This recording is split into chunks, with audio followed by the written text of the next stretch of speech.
is truly something that people need to get on board with. Yeah, yeah. And I know some of the big organizations, like Best Friends, I know will often jump in when there's a disaster, a hurricane or something. And I think they're really starting to recognize the need for it as well. Because when one of these disasters happens and then pets are taken to, shelters and, temporary relief centers that are set up and stuff like that, it can be really, really difficult, to connect that pet back with its owner at, uh, when that time comes, when the owner finally does, get their wits back about them and has the chance to catch their breath and start to look for their pet.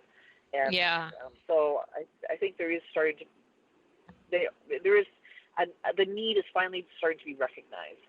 Yeah, absolutely. But one of the things, and what, we're real busy. We take in about at least a dozen reports a day. And just on the dog side of things, and then of course lots of cats. So Wisconsin takes in all the cat reports. And one of the frustrating things about Facebook, I love Facebook because it's helped us so much. But one of the frustrating things about it is that the posts slip down the page really quickly. So the more you post, the harder it is to search. And scrolling back through days and weeks and months of posts is very time-consuming and often impossible because your computer will freeze up before you get back to where you need to be. Facebook used to have a little feature on the side that was called the timeline, where you could pop back to a certain day or month, but they've taken that off. And so we do try to put the dogs in albums. So we sort the lost and found dog listings by month, but we do not sort by county in Wisconsin. Some states do.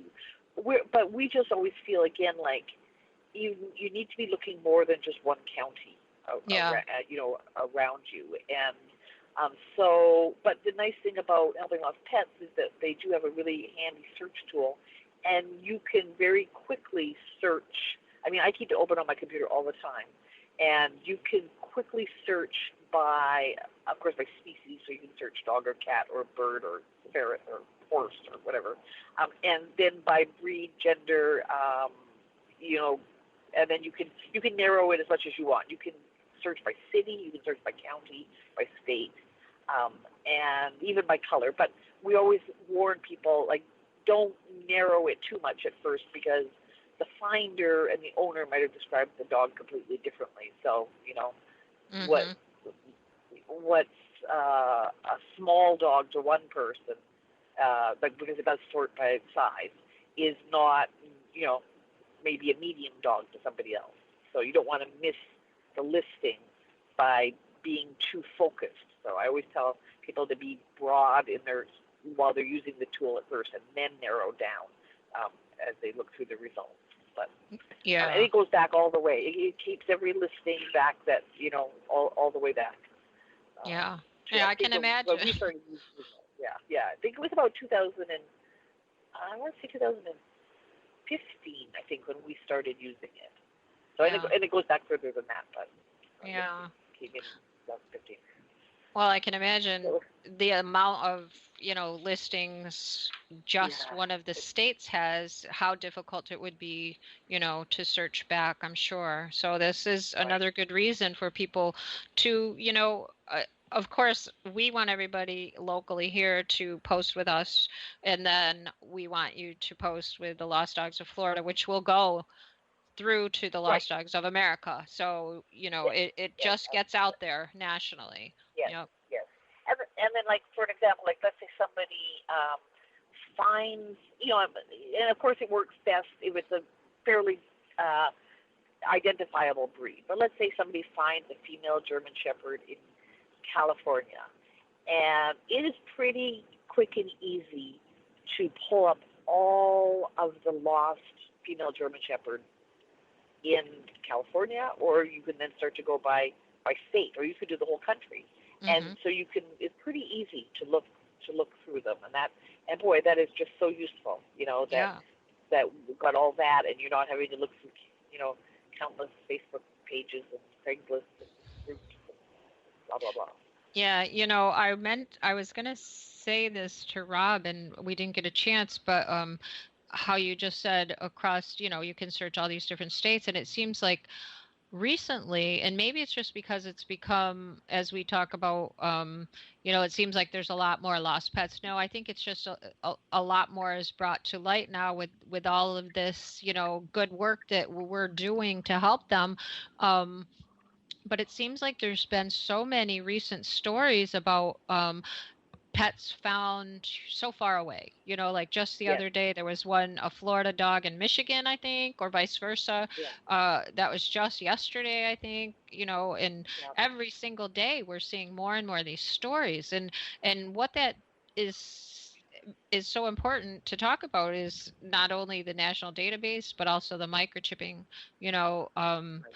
because if those two things weren't together, or either one, maybe one would work and the other one wasn't chipped or something, that if you do one or the other or both, hopefully, you've got such a better chance of finding your pet.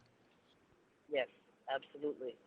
Absolutely. And again, we just want everybody to have all those tools in their toolbox available to them because, you know, you if one doesn't work, you're hoping that the other one will work. Yeah, yeah. So, we've got like 5 minutes left already, Kathy. It goes by so fast when we talk. So, how did the background here of how did you decide to do this National Lost Dog Awareness Day in 2014? You just decided that as this was growing, it needed to get more publicity, or what made you all start this day? Yeah, I think it was just so. I think between Susan in Illinois, Susan Taney, the director of Lost Dogs Illinois, Marilyn Litt in the director of Lost Dogs of Texas, and myself, I think we just thought that it was a good idea. Yeah, it you is know, a good idea. It's a great idea. and I thought we thought we'd try it. And Susan was able to get the first year's graphics done by somebody that she knew that had offered to do them for free, and they were very eye catching and nice, and got shared a lot. And then we just kind of then stuck with it, and um, it just went from there. Just but I really do think it was just a thought that if just for one day everybody could just take a little bit of a time out to think about that, just like they do all the other national awareness days that are out there, maybe we could start to help make a dent in the problem. Yeah, So yeah. And I again, really think it has made a dent. yeah, It's yeah. what, 6 years now, and I feel that it's made a huge dent. Yeah, yeah, just really, on every, I put of course, a Google alert on my computer when it gets close here, just to watch. I put Lost Dog Awareness Day on a Google alert, just to watch the news stories as they pop up, and it's really amazing how many, cities, you know, small towns, or whatever, we'll do a story on it, either from our press release, or they might see our press release and then just go out and find somebody in the community that's lost a dog, just to make it a bit more personal. Hmm. And sometimes they'll do a happy reunion story, or sometimes they'll focus on a dog that's still missing, and they'll just kind of work that into the story. Hmm. And I just think that's amazing that that it has kind of grown into that, and it's bringing some awareness in communities, and that we may not even be in, but that people have picked up on it. Yeah, So again, absolutely. it's not really ever meant to be about us. It's meant to be about, let's just have people think about this, Yeah, think about the problem, and think about what they can do to help yeah. solve lost lost pet All right. crisis in America. Well, It does. Doesn't it seem like it's like growing every day? It's like, oh my oh gosh. yeah, I know it does.